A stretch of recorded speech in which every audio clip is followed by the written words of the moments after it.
Hello mga ka-aquaculture enthusiast! Isa na naman pong pagkakataon na tayo po ay magkakasama sa isang makulay at kapanapanabik na episode dito sa ating vlog.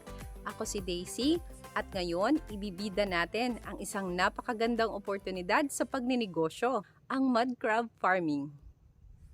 Alam nyo ba na ang pag-aalaga ng alimango sa pamamagitan ng fish pond aquaculture system ay isang napakagandang pagkakataon? Ito ay hindi lang basta-basta dahil hindi lang to makakatulong sa ating ekonomiya, kundi magbibigay rin ito ng dagdag na kita sa ating kabuhayan. Tara, samahan niyo ako maglakbay tungo sa mundo ng mud crab farming, kung saan matutunghayan natin ang mga kwento ng mga pagsubok, diskarte, tagumpay at pag-asang naghihintay sa mga taong maglalakas loob na sumubok.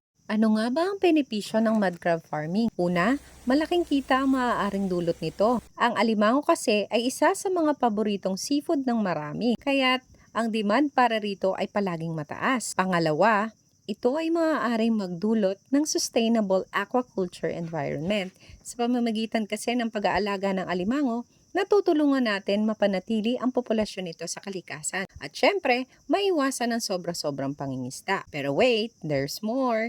Hindi lang ito basta-basta pagninegosyo.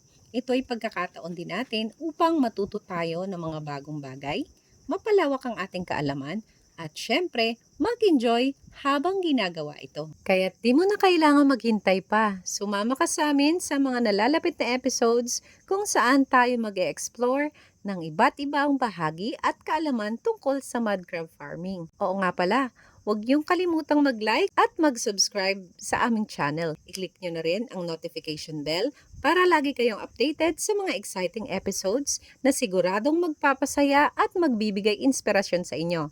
Kita kits!